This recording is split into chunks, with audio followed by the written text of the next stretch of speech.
வாழ்க்கையில் சில நேரங்களில் நீங்கள் மட்டும் ஏன் இவ்வளவு போராட்டங்களை சந்திக்கிறீர்கள் என்று யோசித்ததுண்டா? சுற்றியுள்ள எல்லாரும் மகிழ்ச்சியாக இருப்பது போலவும் நீங்கள் மட்டும் ஒரு இருண்ட குகைக்குள் தள்ளப்பட்டது போலவும் உணர்கிறீர்களா? உங்களை பார்த்து ஒரு கேள்வி: ஏன் உங்கள் வாழ்க்கை மற்றவர்களைப் போல எளிதாக இல்லை? ஏன் நீங்கள் அதிகமாக போராடுகிறீர்கள்? ஏன் சில நேரங்களில் எல்லாரும் உங்களை விட்டு விலகியது போல தோன்றுகிறது? இதற்கு ஒரு ஆன்மீக காரணம் உண்டு.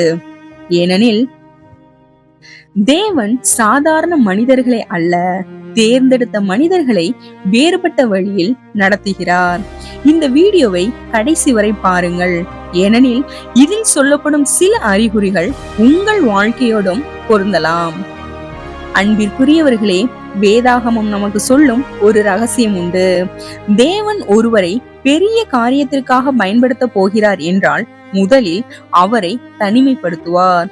ஏன் எனக்கு மட்டும் இப்படி என்று நீங்கள் கேட்கும் அந்த கேள்விதான் தேவன் உங்களை தேர்ந்தெடுத்திருக்கிறார் என்பதற்கான முதல் அறிகுறி. ஆம், தேவன் தேர்ந்தெடுத்தவர்களின் வாழ்க்கையில் முதலில் வரும் விஷயம் தனிமை. பலர் உங்களை புரிந்து கொள்ள மாட்டார்கள். சில நேரங்களில் நீங்கள் கூட்டத்தில் இருந்தாலும் தனியாக இருப்பது போல தோன்றும். ஏன் தெரியுமா? தேவன் சிலரை கூட்டத்திலிருந்து பிரித்து தன் நோக்கத்திற்காக தயாரிப்பார். உதாரணமாக மோசே, தாவீது, எலியா, யோசேப்பு. இப்படி அனைவரும் ஒரு கட்டத்தில் தனிமையை அனுபவித்தவர்கள்தான். இப்போது நீங்களும் அதே பாதையில் இருக்கலாம். யோசேப்பின் வாழ்க்கையை சற்று சிந்தித்து பாருங்கள். அவனது சொந்த சகோதரர்களே அவனை ஒரு குழியில் தள்ளிவிட்டார்கள். அவன் செய்த தப்பு என்ன? தேவன் அவனுக்கு கொடுத்த ஒரு சொப்பனம், ஒரு தரிசனம்.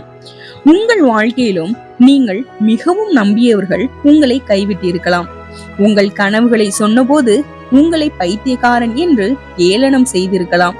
யோசேப்பு குழியில் தள்ளப்பட்டதற்கு காரணம் அவன் எகிப்தின் சிம்மாசனத்தில் அமர வேண்டும் என்பதற்காகத்தான்.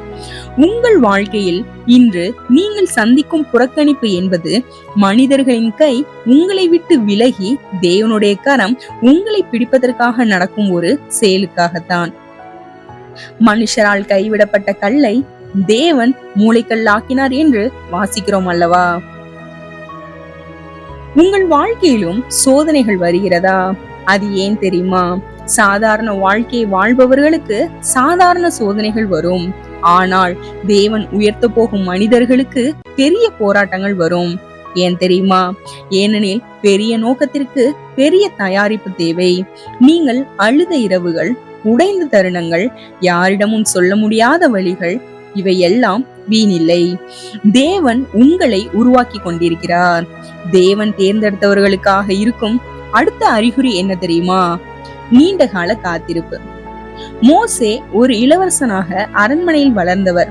ஆனால் தேவன் அவரை தனது மக்களுக்காக பயன்படுத்த நினைத்த போது அவரை 40 ஆண்டுகள் வனாந்திரத்திற்கு அனுப்பினார்.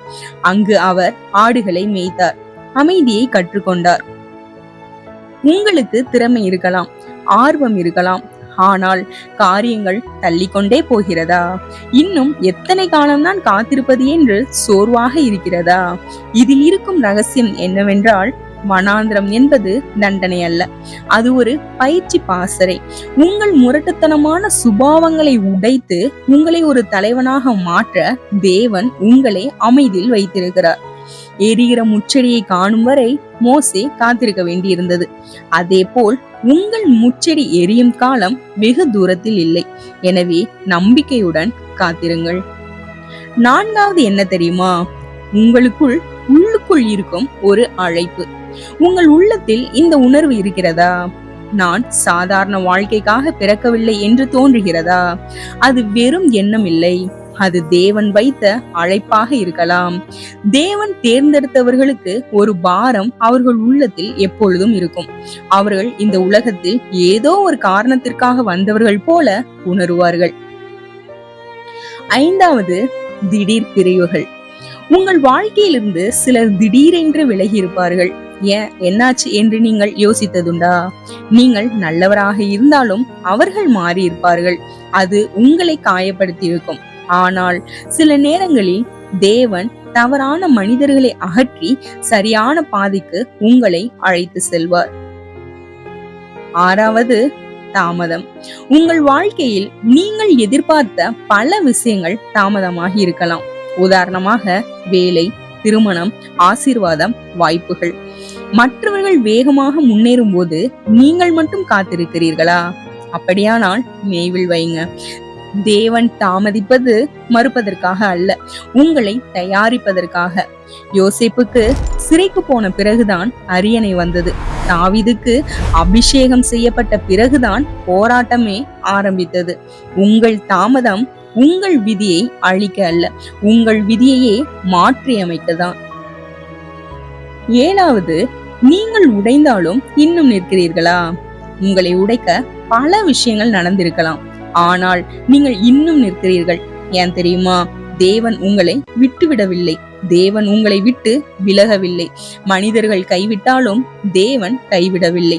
இந்த வீடியோ பார்க்கும் பலர் உள்ளுக்குள் உடைந்திருக்கலாம், ஆனால் நான் சொல்ல வருவது, உங்கள் கதை இன்னும் முடிவடையவில்லை.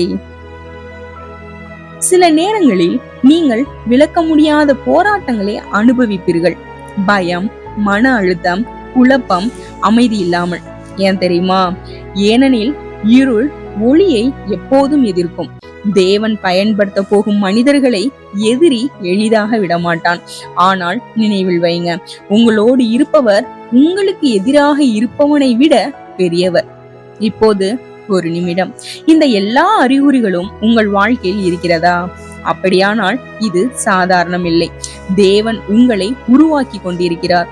இன்று நீங்கள் அழுகிறீர்கள், ஆனால் ஒரு நாள் அதே கண்ணீர் சாட்சியாக மாறும். இன்று கதவுகள் மூடப்பட்டிருக்கலாம், ஆனால் தேவன் திறக்க போகும் கதவை யாராலும் மூட முடியாது. நீங்கள் நிராகரிக்கப்பட்டவர் அல்ல, நீங்கள் தெரிந்து கொள்ளப்பட்டவர்கள். சாமுவேல் தீர்க்கதரிசி ஈசாயின் வீட்டுக்கு வந்தபோது அங்கே இருந்த அழகான உயரமான சகோதரர்களை பார்த்து இவர்தான் தேவன் தேர்ந்தெடுத்தவர் என்று நினைத்தார். ஆனால் தேவன் சொன்னார், மனுஷன் முகத்தை பார்ப்பான், தேவனோ இருதயத்தை பார்க்கிறார் என்று. தாவீது அப்போது எங்கே இருந்தார்? வனாந்தரத்தில் யாருக்கும் தெரியாமல் ஆடுகளை காத்து கொண்டிருந்தார். சிங்கத்தோடும் கரடியோடும் போராடி கொண்டிருந்தார். உங்கள் தற்போதைய சூழலில் நீங்கள் செய்யும் உழைப்பு யாருக்கும் தெரியாமல் இருக்கலாம், உங்கள் கண்ணீர் யாருக்கும் புலப்படாமல் இருக்கலாம். ஆனால் யாருமே பார்க்காத போது நீங்கள் காட்டும் உண்மையும் தேவ பக்தியும் தான் உங்களை சிம்மாசனத்தில் ஏற்று போகிறது. கோலியாத்தை வீழ்த்தும் முன்பே காட்டில் சிங்கத்தை வீழ்த்தும் பலத்தை தேவன் தாவீதுக்கு கொடுத்தார். இன்று நீங்கள் சந்திக்கும் சிறிய போராட்டங்கள் நாளை நீங்கள் உலகிற்கு முன் சாட்சியாக நிற்கப் போவதற்கான பயிற்சிகள். நீங்கள் இப்போது உடைந்த இதயத்தோடு இருக்கிறீர்களா? உங்களுக்கு ஒரு நல்ல செய்தி. உடைந்த இதயம் தேவன் தங்கும் இடம் என்று உங்களுக்கு தெரியுமா? வேதாகம் சொல்கிறது, நொறுங்குண்ட இதயம் உள்ளவர்களுக்கு தேவன் அருகாமையில் இருக்கிறார் என்று. நீங்கள் ஒருவேளை இன்று உடைந்த நிலையில் இருக்கலாம். தோல்வி, அவமானம், நோய் அல்லது வறுமை உங்களை வாட்டலாம். ஆனால் ஒன்றை நினைவில் கொள்ளுங்கள், ஒரு விதை மண்ணுக்குள் புதைக்கப்பட்டு அது உடைந்தால்தான் ஒரு பெரிய மரம் உருவாக முடியும். தேவன் உங்களை உடைக்கிறார் என்றால் அவர் உங்களை ஒரு புதிய படைப்பாக மாற்றுகிறார் என்று அர்த்தம். குயவன் கையில் இருக்கும் களிமண் சிதைந்து போவது அது வீணாவதற்கு அல்ல, ஒரு அழகான பாத்திரமாக உருவாவதற்கு.